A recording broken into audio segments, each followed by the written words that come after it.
Hello everyone, मैं हूं ममता माली और आप सभी देख रहे हैं सैनिक क्लासेस वीडियोस। आज हम पढ़ेंगे क्लास 10th मैथ्स जिसके एक्सरसाइज 1.1 का क्वेश्चन नंबर 2। क्वेश्चन है आपका, find the LCM and HCF of the following pairs of integers and verify that LCM into HCF is equal to product of the two numbers.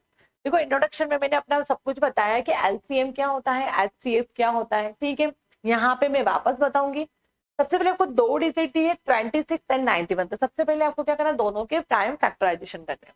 तो सबसे पहले 26 का करेंगे।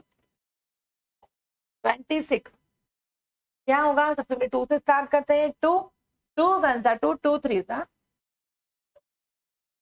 13 13 किसकी टेबल से होगा, 13 खुद की टेबल से ही होगा। ठीक है, 13 की टेबल में ही आता है। ये हो गया 26 के प्राइम फैक्टर। अब 91 का करते हैं। देखो 91 का कैसे होगा, आप 2 से नहीं होगा क्योंकि पीछे आपका ऑड नंबर है। 4 से नहीं होगा, 5 से नहीं होगा, 6 से नहीं होगा, डायरेक्ट 7 से होगा। तो 7 वन जा 7, दो डिजिट पीछे जो आप 1 को दोगे तो 21 में कन्वर्ट होगा। तो 7 3 जा 21, 13 का 13 में ही होगा। ठीक है, अब मैं इसको कैसे लिखूंगी, 26 का मेरा क्या आया है 2 इंटू 13 एंड 91 को मेरा क्या आया है 7 इंटू 13। अब आपको क्या बताना है कि एलसीएम भी निकालना है और एचसीएफ भी निकालना है। तो सबसे पहले मैं बात करूंगी एचसीएफ की। एचसीएफ क्या होता है, हाईएस्ट कॉमन फैक्टर, जो दोनों में कॉमन होगा बट मिनिमम पावर के साथ।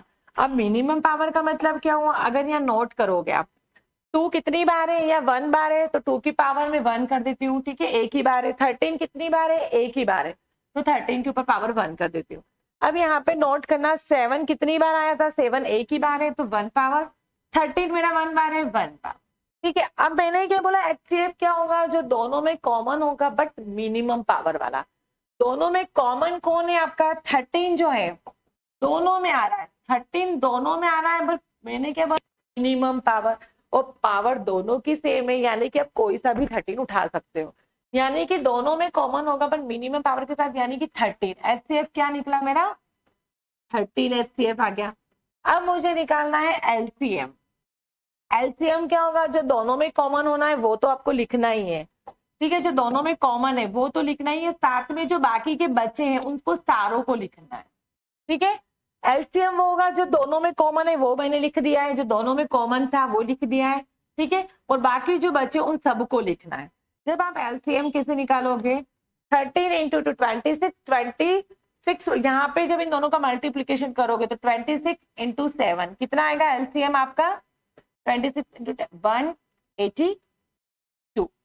एलसीएम मिल गया मुझे, एचसीएफ मिल गया। अब क्वेश्चन में ये बोला है वेरिफिकेशन करना है, LCM into HCF is equal to product of the two numbers.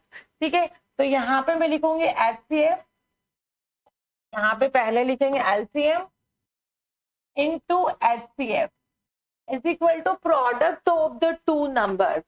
ठीक है, product of the two numbers. Then LCM क्या आया है मेरे पास, एलसीएम आया है मेरे पास 182, एचसीएफ आया है मेरे पास 13।